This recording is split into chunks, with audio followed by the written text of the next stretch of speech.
check this so that the bars have 3 or 4 bars. Is okay? Okay. Welcome back. Network issues, network challenges. Okay. Oh, I can see Pastor Moshood. Thank you for joining in. Oluwatosin Odetunde, thank you for coming on board. Weststream, Nolly, good evening. Good evening. Virtuous Women, thank you for getting on board. Oluwatosin, okay, good evening. I hope you can hear me now. The other time when we started out, I was told there's no sound. I hope you can hear me. Good evening, good evening, good evening. I'm so excited to have you on board. Sound clear. Okay, beautiful. Beautiful. Okay, in one word, how has your day been? In one word, how has your day been? Or how was your day? Maybe that would be a better way to put it. How was your day? Let me hear from you. Okay. How was your day? Or how was your week? Let me hear from you. Nolly, welcome. Okay, I'm glad that the sound is clear. The sound is better now. Okay. Okay. Tell me, somebody talk to me. How was your day? Okay. Thank you, Pastor Samotu. Okay. Wow. I'm here to receive your response. How was your week? How was the day? Car Republic, welcome. I look forward to an exciting night also. I just want to allow more people to get on board, then get it rolling. Oh, my day, yeah, great. Great. I can see Oluwatosin Odetunde. Your day was great. Mine was not bad. My week was fulfilling. Doing what I love to do best. Offering therapy to couples, to individuals. Today was another wonderful time. Helping somebody to see the issues he or she is going through from a deeper and a clearer perspective. Bringing clarity, bringing support. That's what I do. That's what I've been trained to do. And giving someone's marriage hope again, despite all odds. And today was another wonderful day. This week was another wonderful week. I was afforded the opportunity to get this done. And I'm so excited. And today is part of my week also. So I'm also looking forward to an engaging conversation with you. A busy week, but fulfilling as well. Wow. Wow. I see. Okay. Thank you for getting on board. Tell someone that Marriage Conversation with Olaiwola Abiola on Love Boulevard has kicked off already. And all I'm doing at this point in time is just to welcome you guys, just to create an atmosphere for what we are going to be sharing, what we're going to be discussing tonight. I'm so excited. I'm so pumped up about this. Now, I was in one of my readings. I discovered that engagement ring, you might have seen it in some of the things I posted earlier on today, giving engagement ring to a woman all over the world, if not every part of the world, almost all over the world. This practice is done and is encouraged in one way or the other. And the ring as a circle shows or symbolizes the fact that this should be love between you and your spouse, as this has no beginning or end. There should be a relationship for eternity, that is, till death do us part, But the reality of our days and time is that many people have come to a point in their life that say, look, I need to break this thing and need to go our separate ways. To me, and from the little I've heard and seen, it has always been a very painful reality, and both emotionally, physically, mentally, psychologically, physiologically, financially.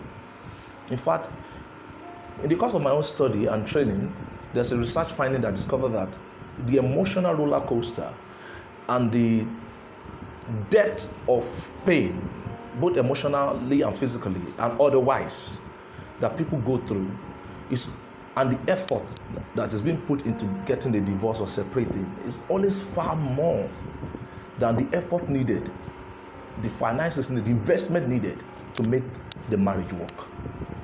But at that point in time, when one is going through that painful scenario and things are not going well in the relationship or marriage, one will not be able to see that at the end of the day, going through that route of getting the divorce or separating will be eventually be more expensive in terms of what is going to take and what's going to cost. And the whole essence of people like me into marriage and relationship therapy is to help marriages before we get to such a point of no return, point of irreconcilable differences, that if we invest time and some bit of resources to get knowledge, to seek help from the appropriate quarters, eventually we may not have to go down that route. And that's the reason why we are doing all this. That information is key. The emotional dimension of love is never enough to keep any marriage. That knowledge still remains the principal factor that will keep any relationship and keep it alive and keep it going.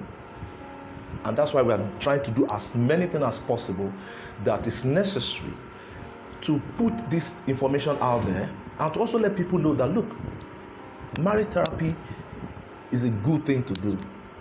It's a game changer. I've seen people that walked up into my office and they was probably have a divorce. Okay, how do we separate amicably? How do I cope with the emotional burden that this will bring to me? And looking at the issue once again, they decided, okay, let's give it a try. And as I'm talking to you, I have a couple of them that today they are back together, doing well. All is not Eldorado, that is everything, no issues, no disagreement. No, but they are in a better place, and they've chosen and seen the reason why they should go ahead and make their marriage work and give whatever it takes to make their marriage work. And that's why I'm so excited when I see man. I used to tell people that I love love.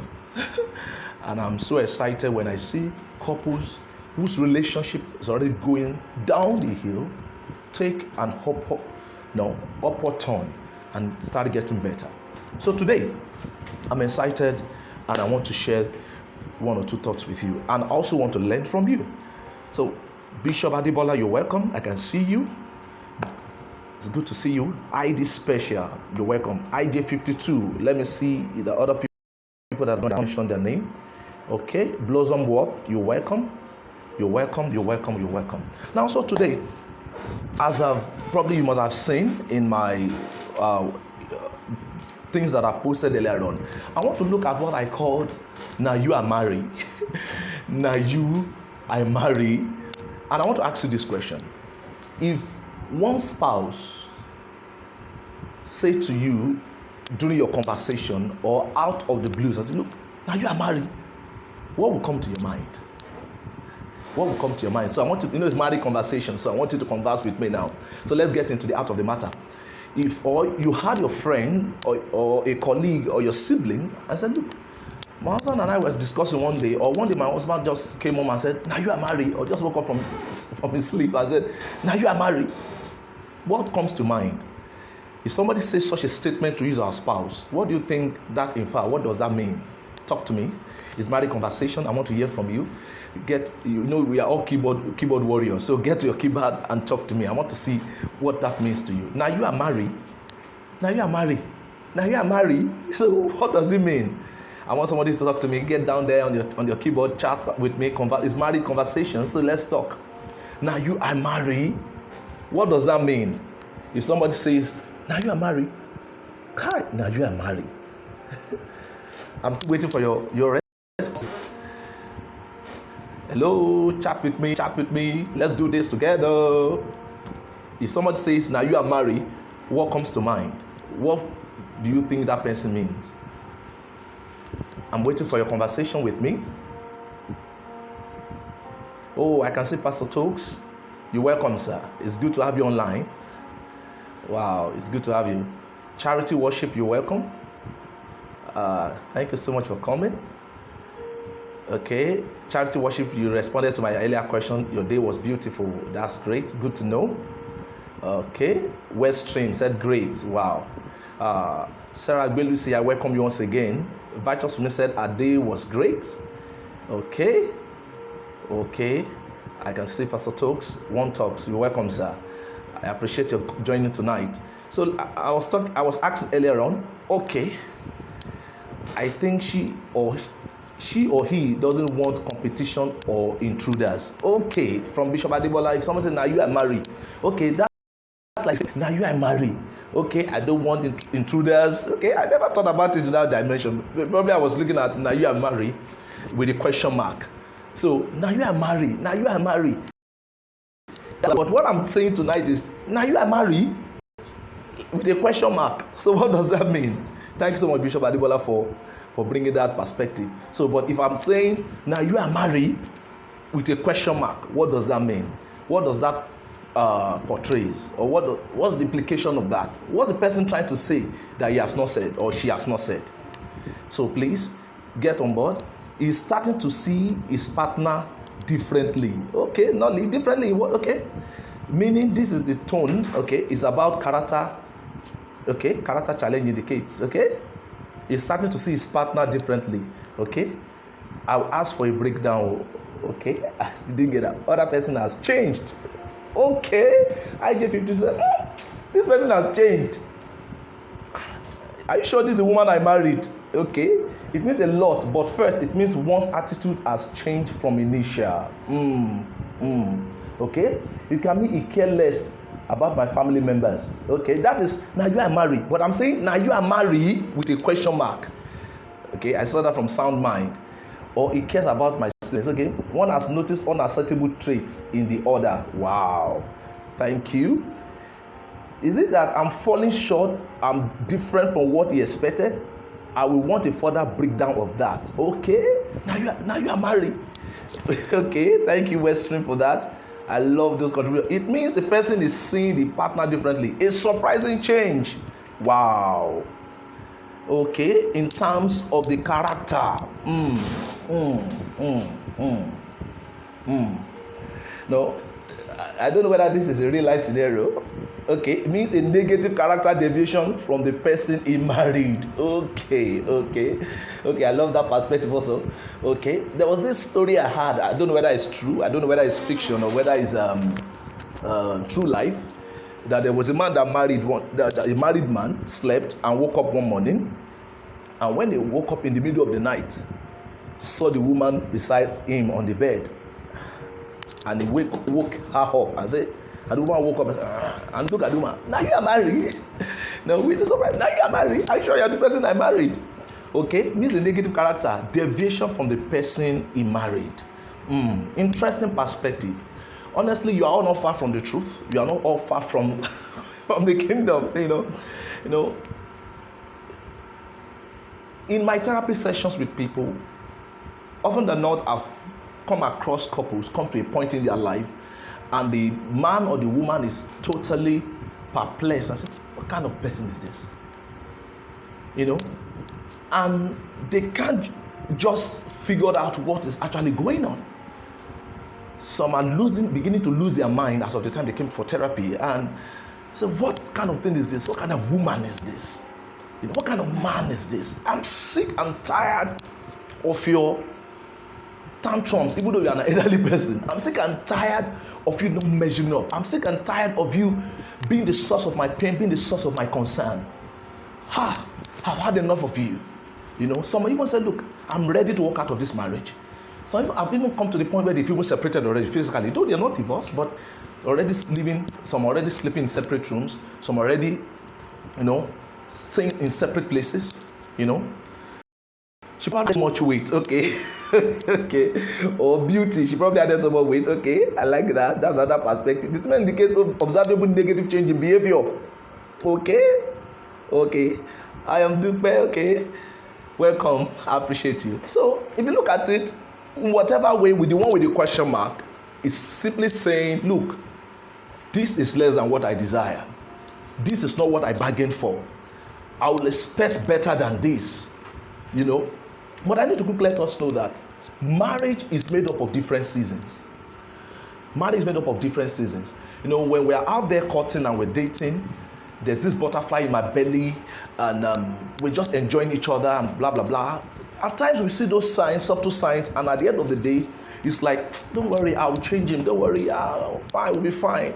You know, in fact, scientifically it has been proven that there's a part of our brain that is responsible for judgment, for sound judgment, that where you be able to differ what is good from what is right. That part of our brain for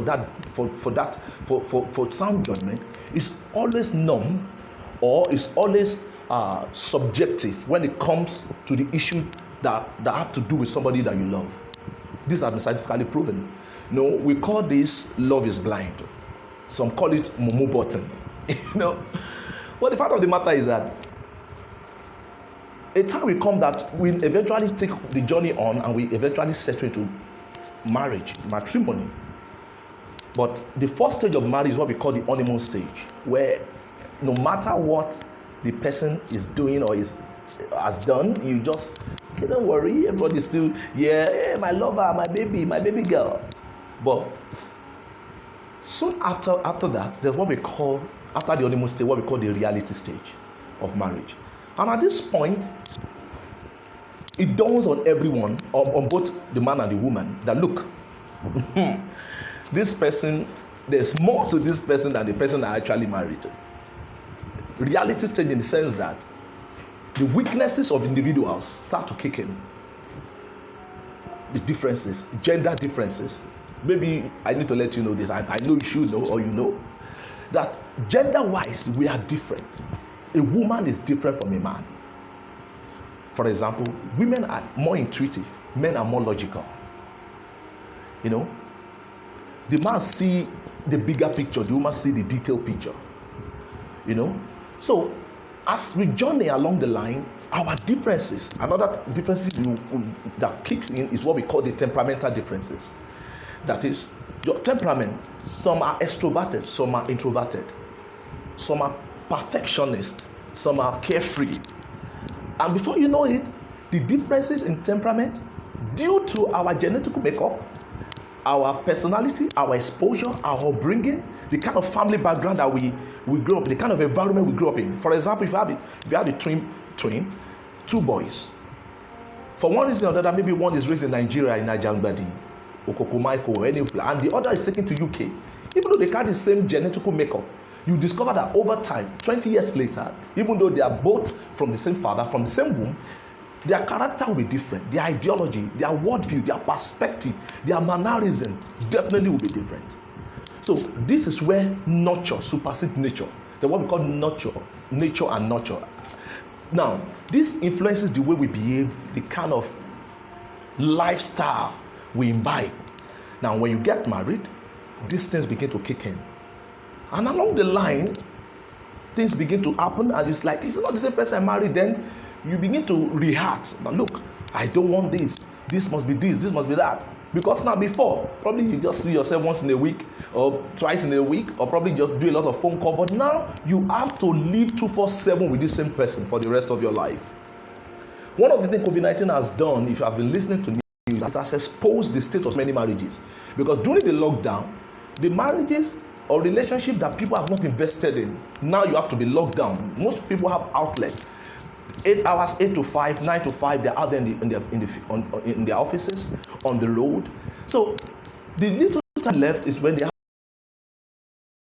to, you are forced to be together under the same roof, going nowhere. Now, the issues escalated. Apart from the lockdown, generally speaking, these are the things that happen. But my concern tonight is to show us that why do people come to? So when I say that you are married, in a very, very deeper sense, it speaks of regret. Many people have come to a point where they think, look, I regret marrying this woman. In fact, there are people that their partner have actually verbalized this to them. So look, I regret the day I met you. I regret the day I made love to you. I regret the day I spoke to you. I regret the day I opened my mouth to you. Now you are married. You, this woman, you said verbal abuse, emotional abuse, some have even led to physical abuse.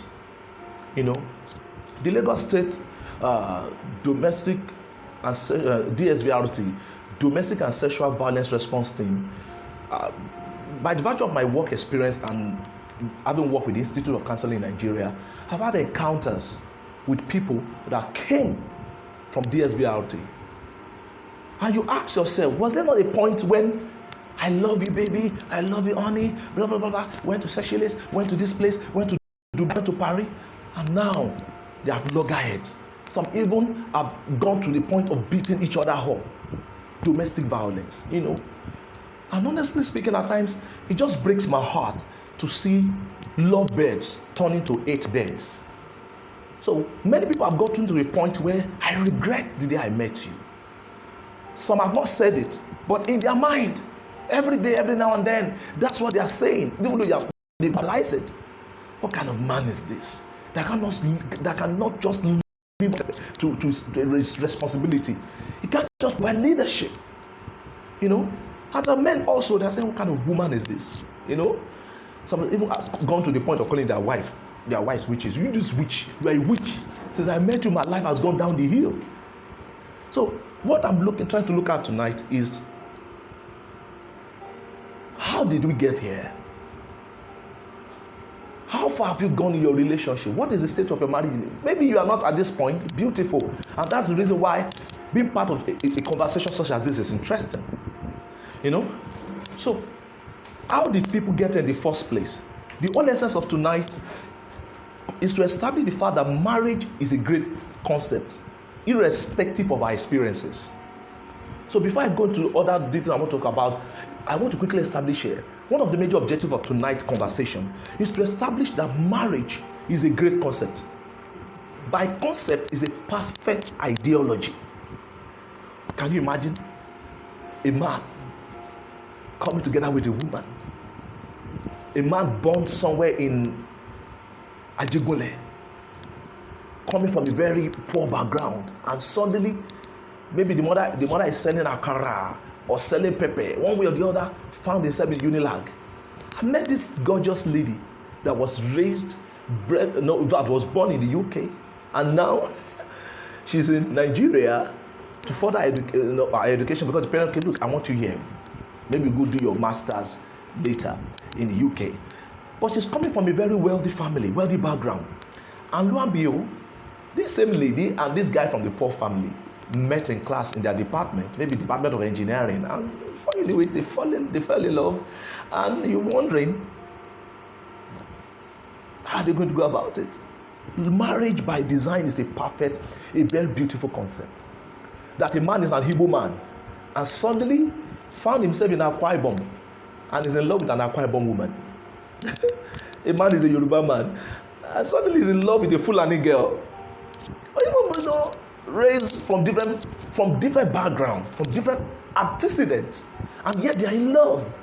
Marriage is a beautiful thing, irrespective of what is happening. And as I said earlier on, our flaws as human beings is what has made marriage what exactly it should be. It has made marriage not what it's supposed to be.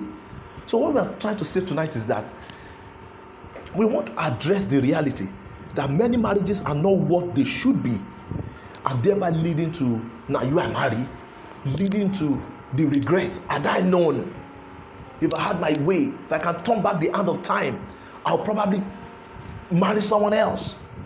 And the third objective of tonight's discussion is to create a sense of hope and provide some forms of solution to bridge the gap.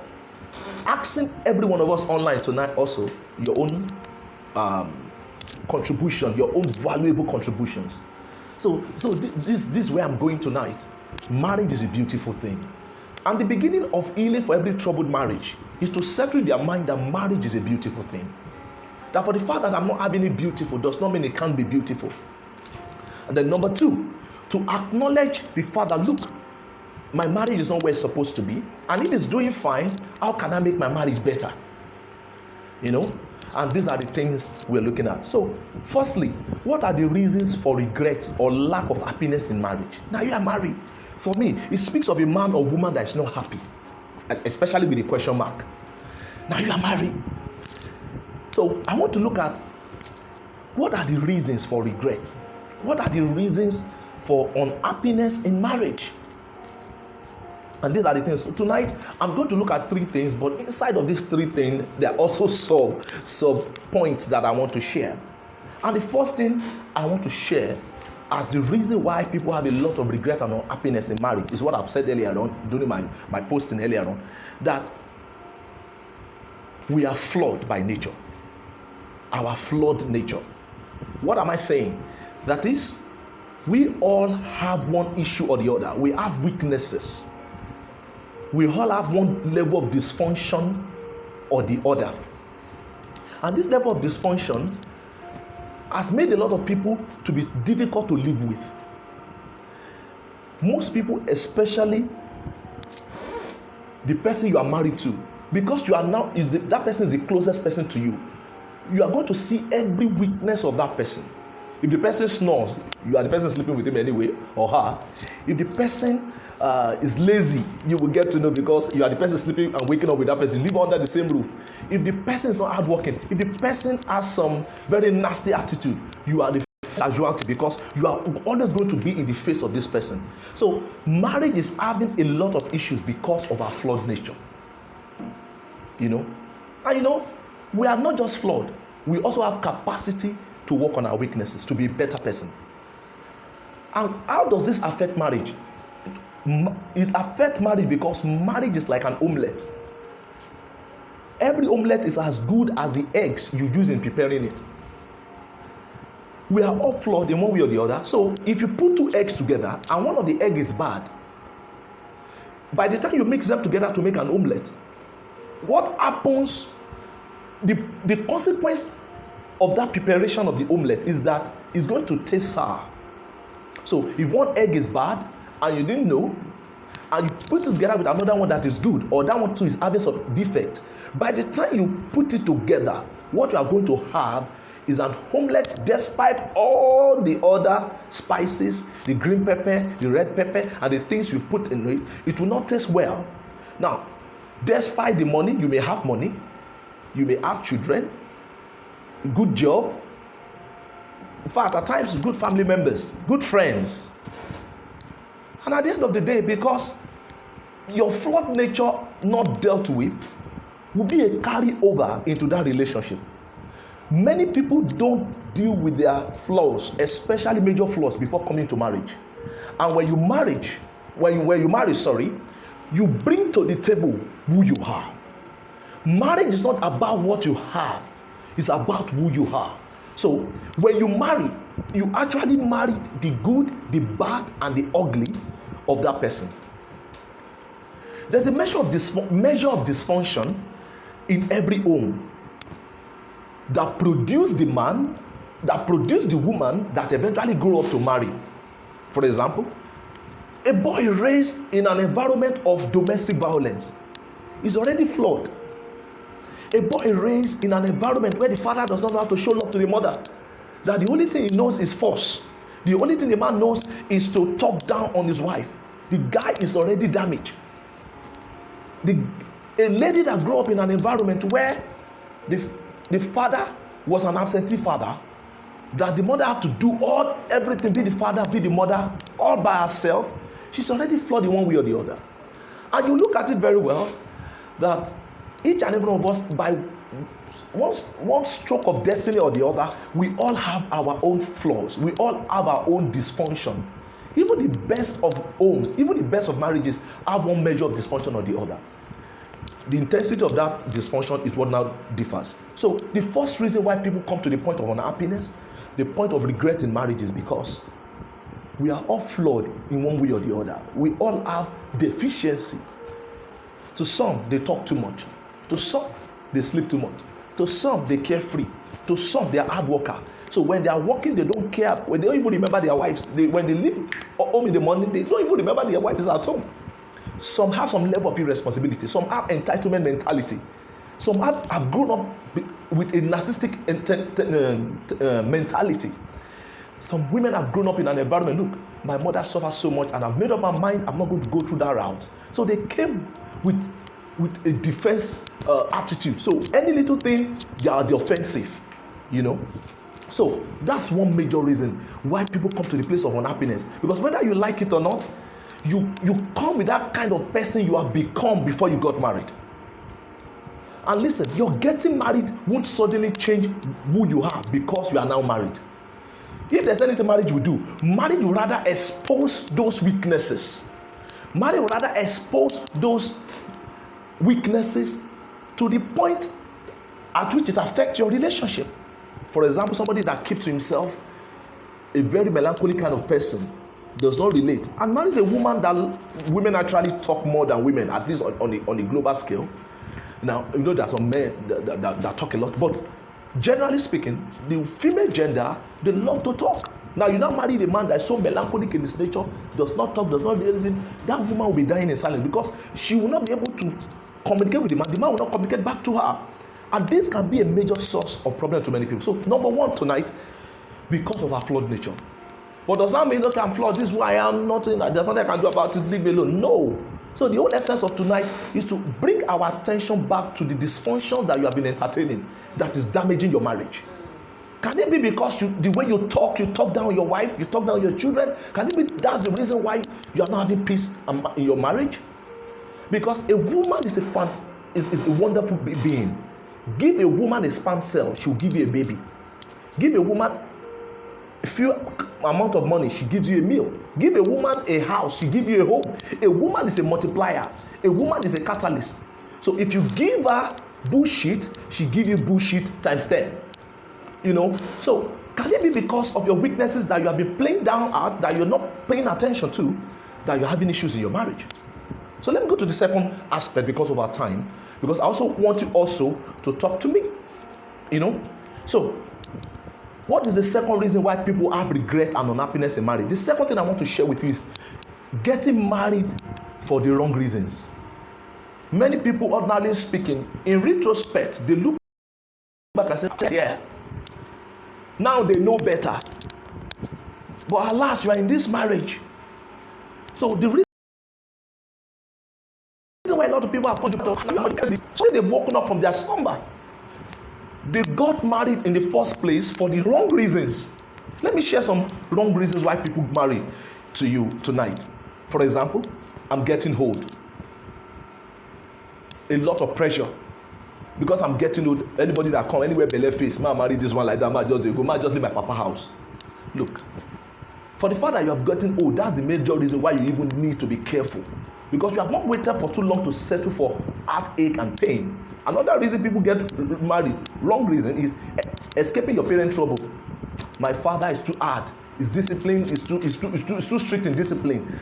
They monitor my way. Where are you coming from? Look at the time now. I make my own money. I want to be on my own. No problem. Marriage is a new place entirely. You know, for financial material status gain, many people marry because of money. Money can make life easier, but it can also make life more complicated. And listen, money is never as valuable as being loved. Many people are in marriages where they have everything life can offer as far as finances and material things is concerned or are concerned, but yet they feel unvaluable. They feel they are not being valuable in the sight of their spouses. You know, unexpected pregnancy. Maybe it was a one-night stand. Now you are pregnant. I need to say this to you today. For me, you are pregnant for someone who does not need to marry that person. Because if you have not found purpose, if the person does not really love you, maybe just one night stand. I know in this part of the world it may sound so harsh. Many people have been married. In fact, there's ladies that say, I want to tie him down with pregnancy, tie him down syndrome. Now you have tied him down with pregnancy. The baby has no problem. Is you the parent that the people say legitimate child? There's no any legitimacy about any child, because the legitimate way of having children majorly is by having sex. You had sex, so there's every legitimacy about that child. But this guy actually didn't love you. This guy actually didn't see his future with you. And many people are married because of that. You know, especially when there is no love, there's no the fact that this is the kind of person I want to marry. Because when you sleep outside marriage, these are the things, consequences of things that can happen. My benefactor syndrome. This man has been good to me. He has been supporting me since my father died. I understand that aspect also. But getting married, marriage is too serious a matter to marry someone just because he is your benefactor. It's like you're exchanging your destiny for the fact that somebody supported you. I had no choice. That's another reason why people marry. Come off it. You indeed have choices. Honestly speaking. Because of time, I want to rush through them. All my friends are getting married. That's one major reason people marry. All my friends are getting married. Look, life is not a competition. You are not competing with anybody.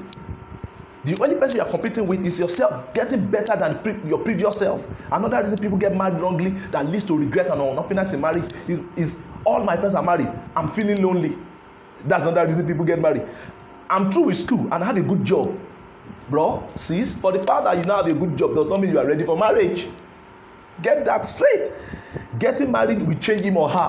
This is another reason why people marry. You already see the red flags. You already see the signs that this guy, you are not yet married, guys already beating you up, it's already slapping you up. You've caught him with another girl in bed. You see that this guy is a serial cheater. Say, don't worry, if I married him, if he will change. These are the reasons why people marry. Eventually they get to that marriage and it's full of regret. Another reason, very funny reason why people married is I love big society wedding and wedding gifts. As crazy as it sounds, people get married for these kind of reasons. You know, we've been together for too long not to get married. Honestly speaking, a lot of people got into romantic relationship too early in life. Too early in life. And they now this Methuselah kind of courtship or dating that dated to only God knows. Since they gave birth to my grandmother. They dated for how many years? And after 17 years of dating, the guy now kneel down in a one shopping mall and say, will you marry me? If you won't marry, you won't go.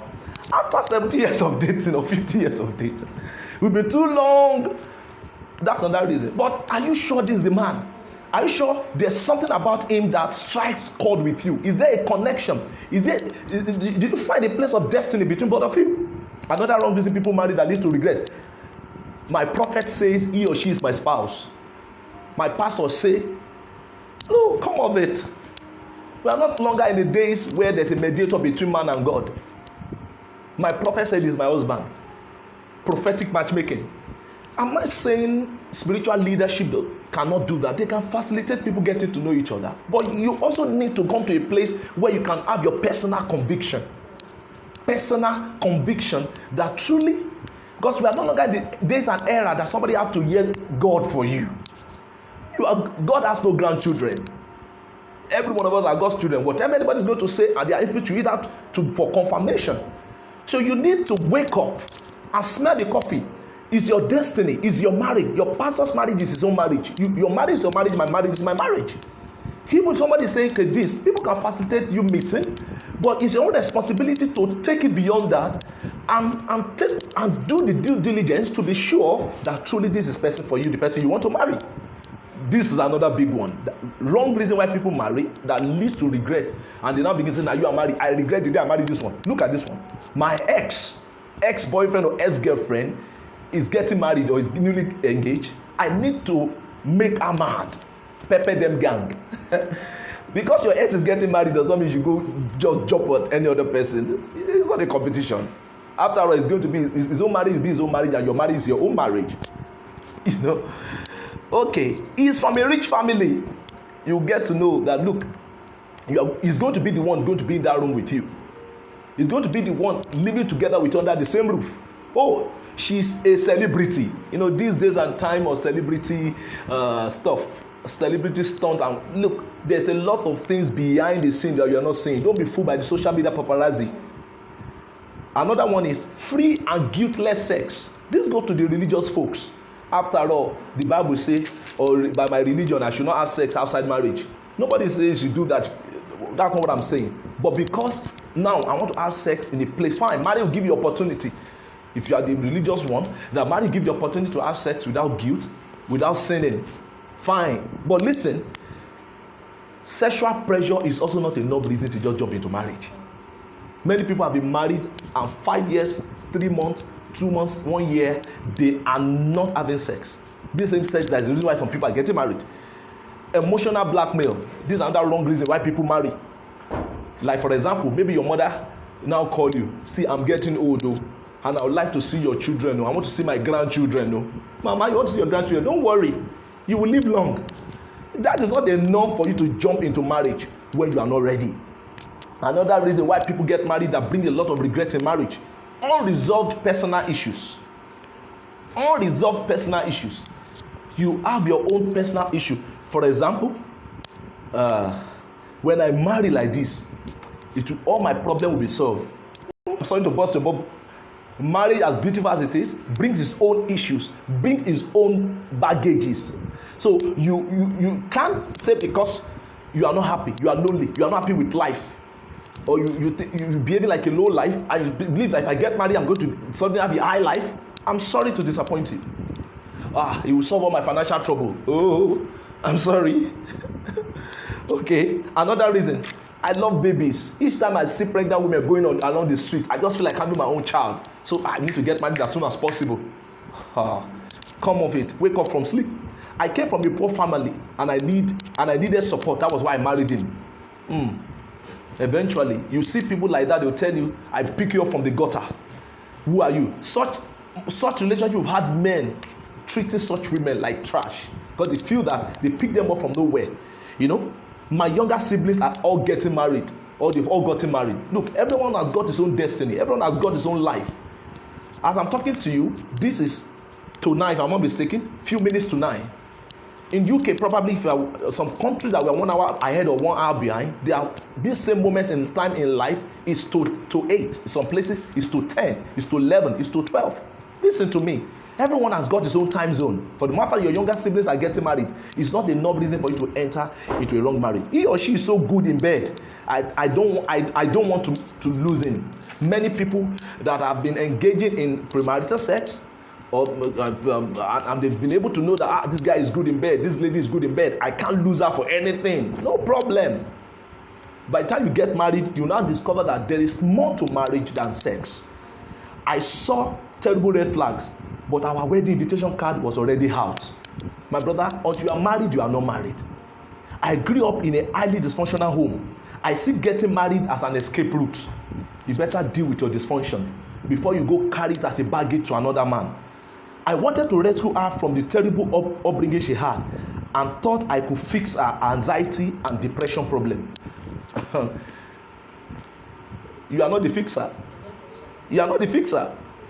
And finally, before I move to the third thing, he or she said she will commit suicide if I don't marry him or her. In fact, for a man or woman saying that to you, that if you don't marry me, if you leave me, I will kill myself, that's a red flag to let you know that, look, this is not a good place to be. This is not the kind of man you should settle with. So what are we saying tonight? Many people are full of regret because they've made funny reasons as the yardstick for getting married.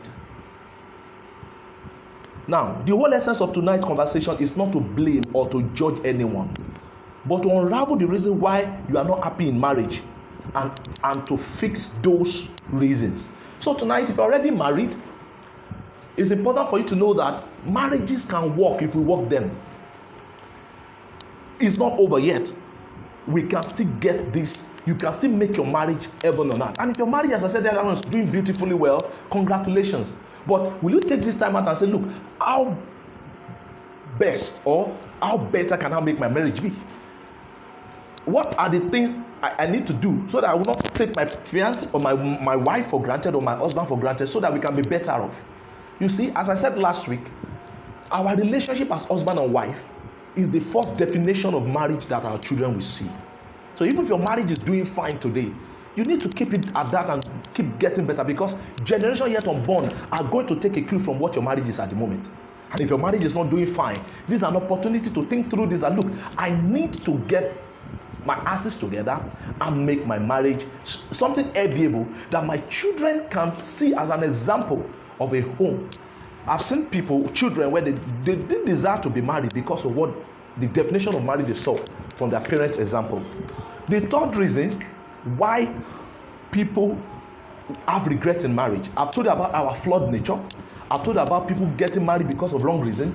Now the third thing I want to share with you tonight, why people have regrets and unhappiness in marriage, is what I call, many actually don't know how to love. Many people don't actually know how to love. See, love, there's a dimension of love that is a skill that you need to learn. Many people don't know how to love. Loving is different from falling in love. When you come to a point of loving, look, I've come to a point that I've discovered that this is a person in my life. And so see the best in the midst of your awkwardness and being ready to do whatever it takes for both of us to get there. But what a lot of people see as love is the emotional dimension, is the good season dimension.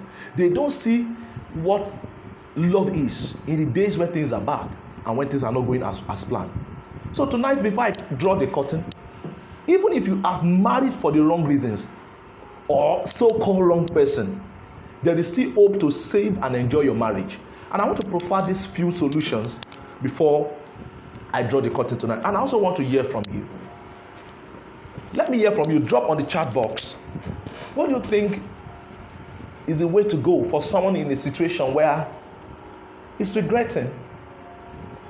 Even though he or she has not verbalized it, but it's already saying, look, I'm tired of this man. I want you to drop, speak to me, talk to me, converse with me. What are the things you think are necessary for someone to bring to the table? Because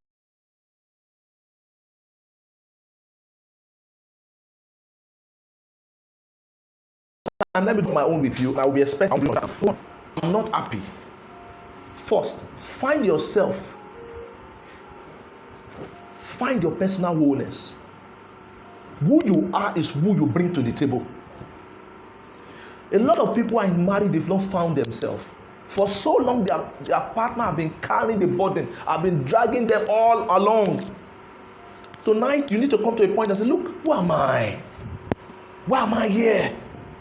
What's the purpose of my living? You need to find yourself. I read an article somewhere some time ago. It said when a woman gets to around 40, 45, suddenly there's this awakeness that come upon a woman. And it's as if, why is a woman? It seems she doesn't want to be submissive or respectful as before. No. It's part of a woman's nature. They come to a point in their life and realize, look, I've been saying yes, sir, all this way. I've been following you all this while. If you're not providing the right direction, I better come up for road, man. I want waka, my waka. Because before you married her, this lady happened to be a daughter of destiny herself. She's got destiny locked up inside of her. That's why when people marry outside of purpose, a time will come as you journey down the line that destiny will beckon unto you. That the reason you are alive begin to ring bell in your heart. You want to pursue it. Suddenly, your dormant passion come alive. You want to pursue it, and when you've married outside of purpose, and this man or this woman, suddenly they'll not begin to look like the obstacle to your goal, to your vision. So, if marriage must come to a place of harmony, brothers and sisters, you need to find yourself. Go back to the basis. Ask the question, who am I? Why am I here? What's my purpose of living? See, you are not just supposed to go to office and make money and get your salary at the end of the month and keep body and soul together. There's a higher destiny. There's a higher reality about your life that your life is meant to achieve. And your marriage is meant to be at the core of this, to bring support, help, companionship, everything that you will need to drive you towards this goal. So find yourself. Number 2, learning to understand each other better. As I like to tell people, there's no marriage beyond redemption. Charity worship, I can say what you see. First thing first, communication is key. Thank you so much, charity worship. Communicate with your partner and tell them how you feel. Then, after then, you both discuss your differences and similarities. Thank you so much, charity worship. I love your submission tonight. I still want people to drop in. Please drop in your contributions. We are conversing. We want to learn together. Let's learn from one another. So, number 1, find yourself. Number 2, learn to understand each other better. Fine, we came from different background. Our temperament is different. I'm a man, I'm different from a woman. Fine, blah, blah, blah, blah, blah. Look, most of the time people are saying, regret I married this woman. I wish my wife is like that woman. Listen, the grass is always greener at the other side of the fence. But listen, can you pay the price the husband of that woman is paying? All you see is a woman that is looking glowing and things like that. But do you know the things? Some part of her that the husband is also living with. And if at all she has become a very mature woman, doing well, doing fine, character-wise, attitude-wise, can you pay the price that the investment her husband has paid? Or as a woman too, I wish my husband is like my neighbor's husband. The grass always look greener on the other side of the fence. But can you pay the price? Do you know their story? Do you know how far they've gone? Do you know the things they've gone through? The pain they've also gone through that now has become gain. So learning to understand each other better. Okay? And number 3, quit the blame game. If your marriage must be rosy, if you must move out from the zone of regret, and I know now you are married, you must stop the blame game. Quit the blame game. Number 4, take responsibility. Some of us need to grow up actually. In fact, you are a human being. Biology told us, and Mr. Najadi, that we as human beings, the characteristics of living thing, movement, respiration, nutrition, irritability. G talk about growth, excretion, reproduction, and death. Every human being must grow. Now, we are not just talking about just physical growth. We're talking about in all areas of life. You must grow. Take responsibility. You know. Another point I have here tonight is address your dysfunctional behavior and work on your maladjusted character. Some of these things may need you coming for therapy. This is one of the things I'm trying to do. Some people have terrible attitude, terrible character disposition that they may need therapy to help them come out of. So if your attitude is bad, your husband or your wife has been complaining about a particular aspect of your life, you need to pay attention to it. Okay? Improve communication skill, I think trusted worship was charity worship said earlier on. So communication is a major life wire in relationship. I can see Pastor talks. Try to dig deep into the root cause. If your mind is stable, you can also see a counselor. Thank you, sir. Thank you so much, sir, for that contribution. I want to see what if only one partner is striving to make the other better? Fine. I hear a lot of these in many counseling sessions. In fact, at times that it's only the wife or the man that will come for counseling session. Basically, the ideal thing to do is to have both the man and the woman together in the session. But there are some situations that you can't help, that probably the man or the woman just refuse to come for therapy. So what do? You cannot change the mind, the thinking, or the behavior of someone else. You can only do that for yourself. So what do? You start from you. Start from you. As the changes begin to manifest in you, over time, this other party, and as you begin to provide empathy, love, understanding, despite the other party not turning up, it's a matter of time. And also, if you come for therapy, there are guidelines of things you can do that can help you over time, that it will cause your partner also to come around. Another reason I have here is catch and develop a shared goal or vision with your spouse. Many people are living on their own, and there's nothing that brings them together, and this is why sometimes relationship is not doing well. Another thing I want to say is forgive yourself and forgive your spouse. Fine, you might have come to a conclusion that I married wrongly, I married the wrong person. Look, whether you marry wrongly or not, you are married. The question is forgive yourself. Some are holding to past issues, deep-rooted resentment already in the marriage, and that's why the marriage is not working. You need to forgive yourself. You need to forgive your spouse. You need to forgive yourself. You need to forgive your spouse. And this will channel a new lease of life into your relationship. And I will not forget to say this also. Come for either premarital for those that are not yet married, and postmarital counseling.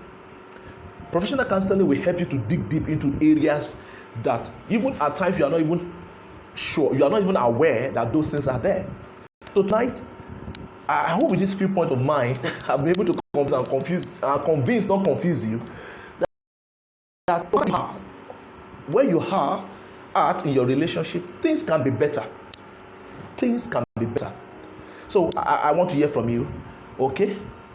Things can be better. Things can be better. I believe in love. I used to tell people that I love love. So I want to have more questions. There are other questions you want to drop here. Thank you so much. Lovely session. I gained a lot. Thank you, trusted support. I appreciate you. Mayor of London, you're welcome.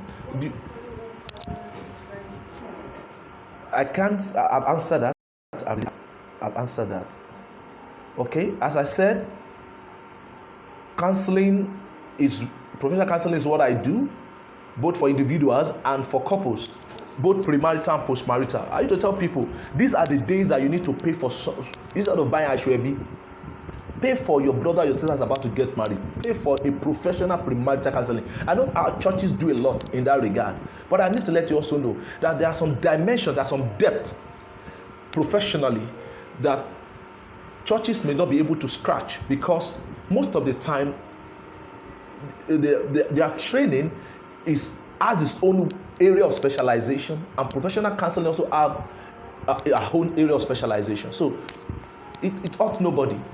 It ought nobody. You have your church counseling, no problem, or you have counseling for maybe a Muslim, or maybe you are even you don't even believe in anything. But because you want to get married, you have to go for counseling in the church or somewhere. But look, it's also good to come for professional counseling, so that we can deal with those psychological matters. A lot of people are having a lot of emotional baggages, psychological trauma of the past that is buried in their subconscious. It takes professional counseling through professional skills to be able to help people to heal of this damage. For example, people that have been raped before, that have maybe lost their parent in the early stages of their life. A lot of people have, as I said earlier, a lot of us have one dysfunction or the other. We may not know they are even there. And that's why you need professional counseling to dig deep into those issues as far as your man and your woman is concerned. Okay. So, another question before we call it a day today. I want to quickly say this. I want to plead with you. As after now, we're going to be uploading this on Love Boulevard Instagram page, also, and on Facebook also. And I want to encourage you, please share the video. If this discussion tonight has been a blessing to you, has added to you in one way or the other, I want you to please share the video. I'm going to upload it immediately. I'm going to save it and upload it after now on the Love Boulevard Instagram page. So, okay. I wish people would focus on professional premarital counseling. Yeah, it's true, and that's why we're here. It's been an impactful time. So I'm okay, man. Thank you, Taiwo. I appreciate you, Taiwo. I see you. True. We look forward to more people getting on board to professional counseling. And this is what we are saying. We are conversing today. Instead of just buying a shoe for wedding, ask your friend that's getting married, or your brother, or your sibling, or your cousin. Have you gone for professional premarital counseling? Pay for 2-3 sessions for them. Let them go learn about themselves. So that they can be better. When they are better, they give you less headache as family members. Many of us are not proud of the marriages of our siblings, and some already been married and they are going through a lot of trauma today.